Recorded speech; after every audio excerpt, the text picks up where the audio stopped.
মোৰ স্বামী বহু দিনৰ পৰা বাহিৰতে আছিল। মই শহুৰৰ লগত অকলে ঘৰত আছিলোঁ। এদিনাখন মই নিজৰ বিচনাত শুই আছিলোঁ আৰু তেখেতে সকলোবোৰ দেখা পাইছিল। তাৰ পাছত সেইদিনা ৰাতি যি হৈছিল, আজি মই আপোনালোকক মোৰ জীৱনত ঘটা এটা ঘটনাৰ বিষয়ে ক'বলৈ ওলাইছোঁ।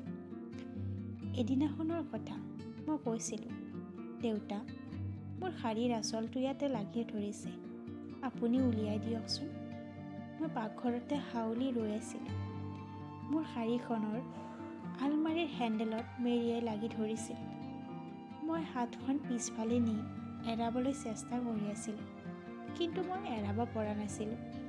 দেউতা পিছফালে থিয় হৈ আছিল, কিজানি পানী নিবলৈ আহিছিল। তেখেতে মোক কৈছিল, ৰবা বোৱাৰী, মই এৰাই দিছোঁ। মই থিয় হৈ আছিলোঁ।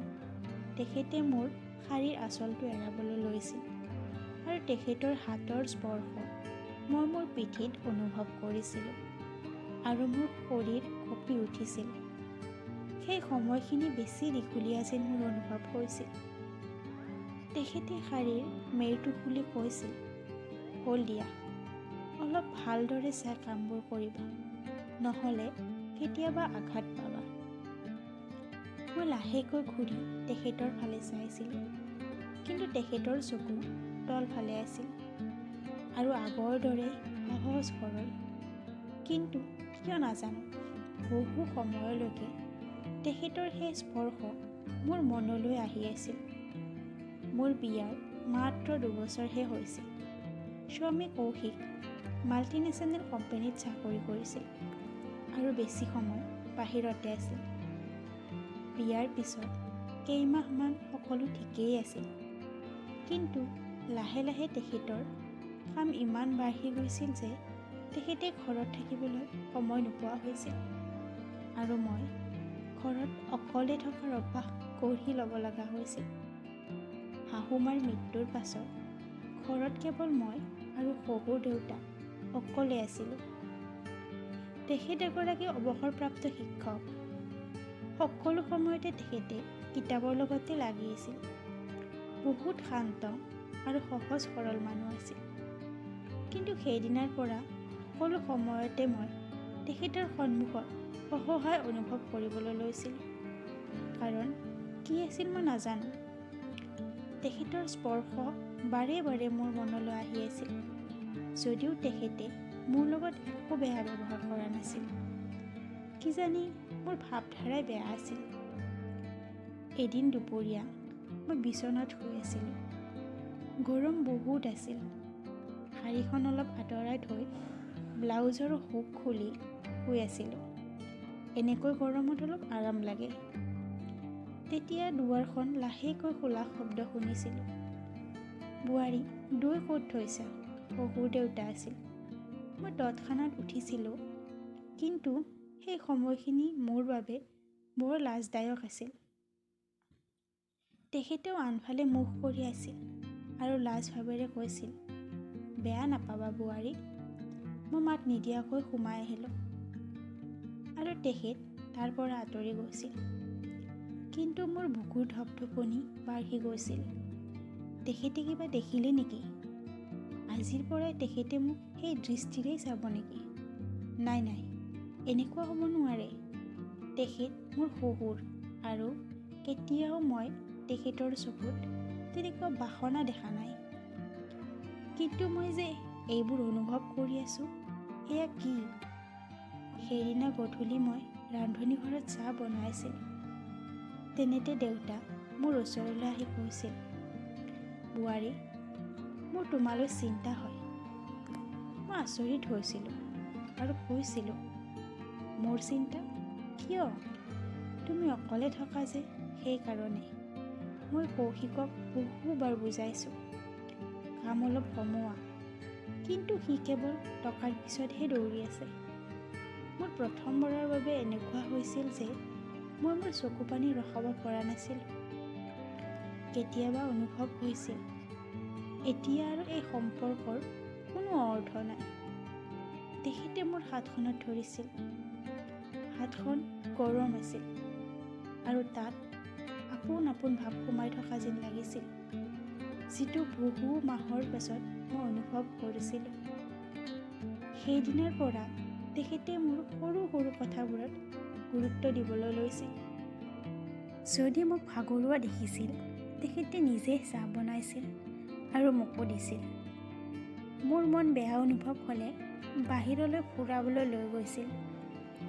তেখেতৰ সংগই মোক অলপ সুখ দিছিল আৰু মোৰ অনুভৱ হৈছিল যে মোৰ জীৱনত কোনোবা আছে যিয়ে মোক গুৰুত্ব দিয়ে আৰু মোৰ কথা ভাবে। এদিনাখন মোৰ অলপ জ্বৰ হৈছিল আৰু মই শুই আছিলোঁ।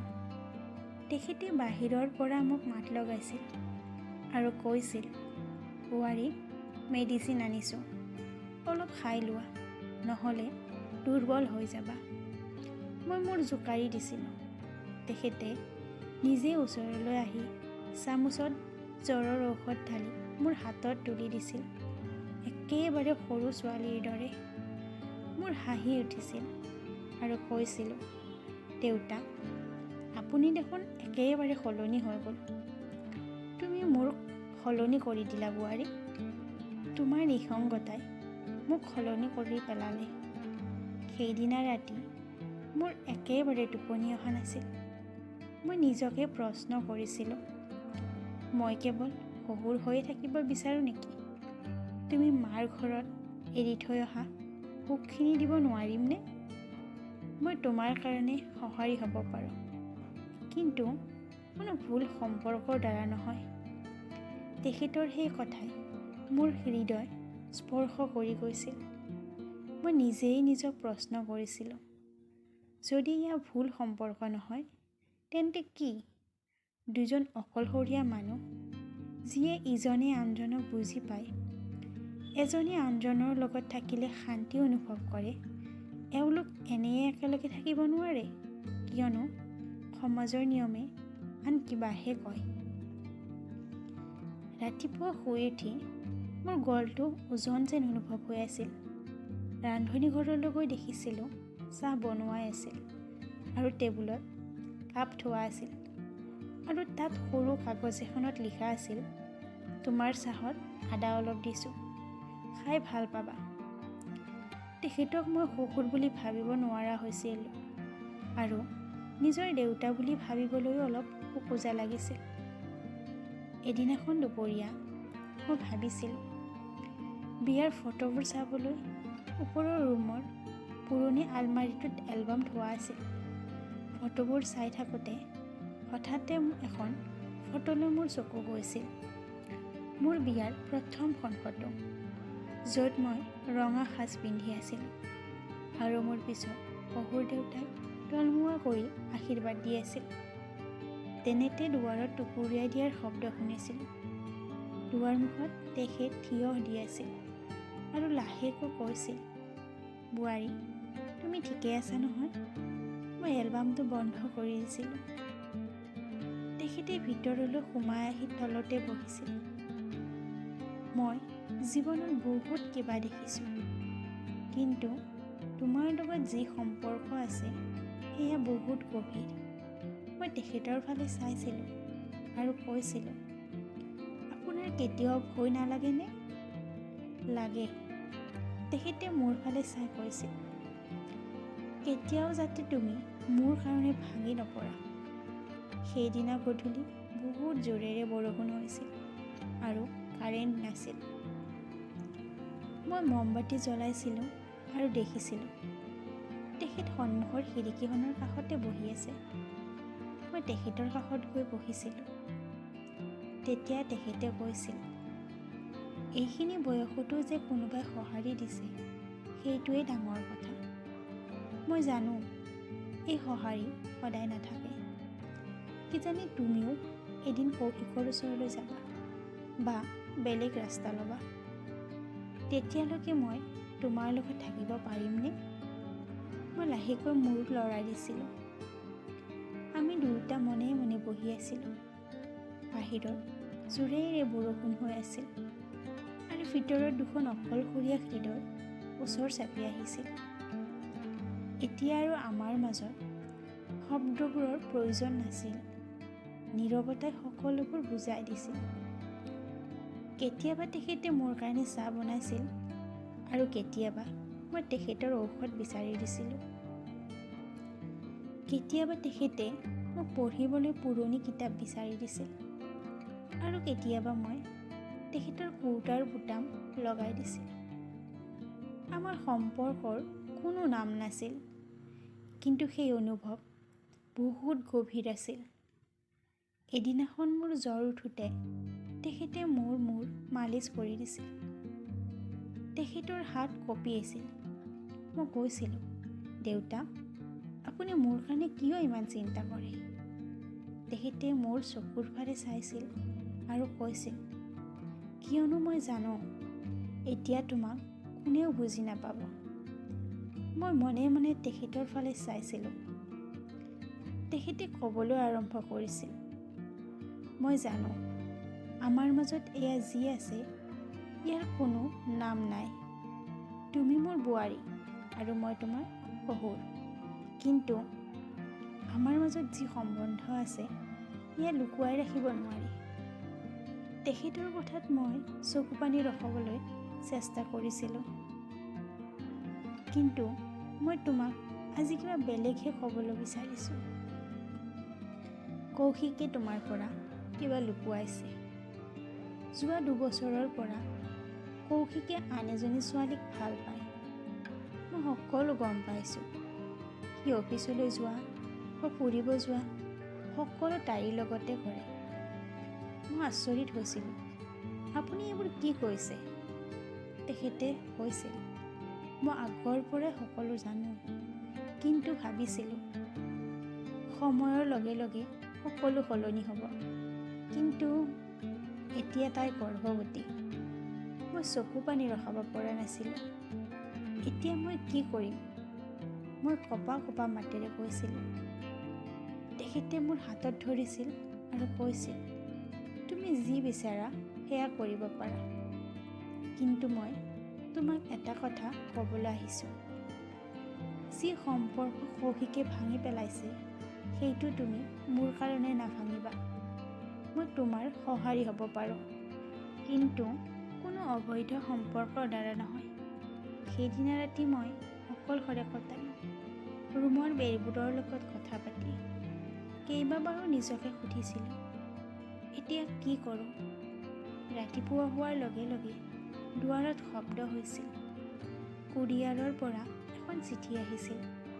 তাত কৌশিকৰ নাম লিখা আছিল, কিন্তু পঠোৱা মানুহজন আন এজন উকিল আছিল। সেইখন খুলি দেখিছিলোঁ যে তাত তালাকৰ কাগজ আছিল। মোৰ হাতৰ পৰা কাগজখন পৰি গৈছিল। এতিয়াতো সি নিজৰ শেষ সিদ্ধান্ত লৈছিল। মই সকলোবোৰ দেখি কঁপি কঁপি ভিতৰলৈ সোমাই গৈছিলোঁ।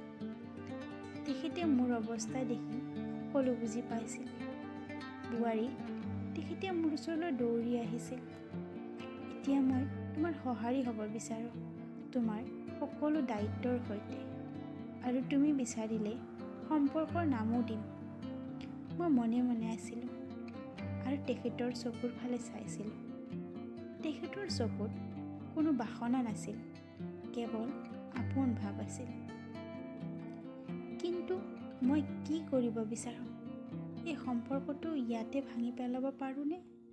মই সেই কাগজখন বাৰে বাৰে পাহৰিবলৈ চেষ্টা কৰি আছিলোঁ। এটা সম্পৰ্ক যিটো 7 জন্মৰ বান্ধোনৰে সাক্ষী হৈছিল আৰু আশীৰ্বাদৰ সৈতে আৰম্ভ হৈছিল, এতিয়া এখন কাগজত এটা চহীৰ দ্বাৰা শেষ হ'বলৈ ওলাইছিল। আৰু এই সকলোবোৰৰ মাজত নীৰৱে আছিল মোৰ শহুৰ দেউতা, যিজন এই সময়ত মোৰ কাষত সাহস হৈ আছিল। ৰাতিটো একেবাৰে লাহে লাহে গৈছিল। মই ছাদলৈ গৈছিলোঁ। ঠাণ্ডা বতাহ বলি আছিল। মোৰ ভৰিত চেণ্ডেল নাছিল। চুলিবোৰ আউলি বাউলি হৈ আছিল। কিজানি মোৰ মনৰ অৱস্থা চেহেৰাত স্পষ্ট হৈ আছিল। তেখেতে মোৰ পিছে পিছে আহিছিল আৰু বোৱাৰী বোৱাৰী মাতিছিল। মই তেখেতৰ ফালে ঘূৰি চাই কৈছিলোঁ, আপুনি মোক এতিয়াও বোৱাৰী কৈ আছে কিয়? কিন্তু মোৰ স্বামীয়ে মোক নিজৰ কৰি লোৱা নাই। তেখেতে লাহেকৈ কৈছিল, মই কেতিয়াও তোমাক এটা সম্পৰ্কেৰে চোৱা নাই। তুমি মোৰ কাৰণে এটা অনুভৱ, এটা সম্পৰ্ক, যিটো কোনো বান্ধোনেৰে বন্ধা নাই। মোৰ দুচকুৰে পানী বৈ আহিছিল আৰু কৈছিলোঁ, এতিয়া কি কৰোঁ? এতিয়া তুমি যি বিচাৰা সেইটোৱেই হ'ব। যদি তুমি বিচৰা মই সকলোবোৰ এৰি দিম, এই ঘৰখন, এই চহৰখন, এই সম্পৰ্ক, সকলোবোৰ। মই তেখেতক কৈছিলোঁ, এতিয়া আপুনি একো ত্যাগ কৰিব নালাগে। আগতেই আপুনি বহুত ত্যাগ কৰিছে। এতিয়া মোৰ পাল। পিছদিনাখন মই মন্দিৰলৈ গৈছিলোঁ। তেখেত মোৰ পিছে পিছে ঘূৰি আহিছিল। মই মা দুৰ্গাৰ আগত চকু মুদি সেৱা লৈছিলোঁ। এনেকুৱা অনুভৱ হৈছিল যে মা মোৰ সন্মুখত থিয় হৈ আছে আৰু সুধিছে, এতিয়া কি বিচাৰা মা? মই লাহেকৈ কৈছিলোঁ, কেৱল সন্মান আৰু সত্যৰ সৈতে জীয়াই থাকিব বিচাৰোঁ। লাগিলে তাৰ কাৰণে অকলে থাকিম। মই দেউতাৰ হাতত ধৰি বাহিৰলৈ ওলাই আহি কৈছিলোঁ, দেউতা, আপুনি মোৰ কাৰণে যিমান কৰিছে সেয়া কিজানি আন কোনেও কৰিব নোৱাৰিলেহেঁতেন। আপুনি মোক ভাঙি পৰিব দিয়া নাই। কিন্তু আমাৰ এই সম্পৰ্কই আন বেলেগ ৰূপ লোৱাটো মই বিচৰা নাই। কিয়নো মই বিচাৰোঁ যেতিয়া মানুহে আপোনাৰ নাম সন্মান সহকাৰে লওক। তেখেতৰ চকু চলচলীয়া হৈছিল আৰু মিচিকিয়া হাঁহি কৈছিল, তাৰমানে তুমি এতিয়াৰ পৰা মোৰ লগত নাথাকা?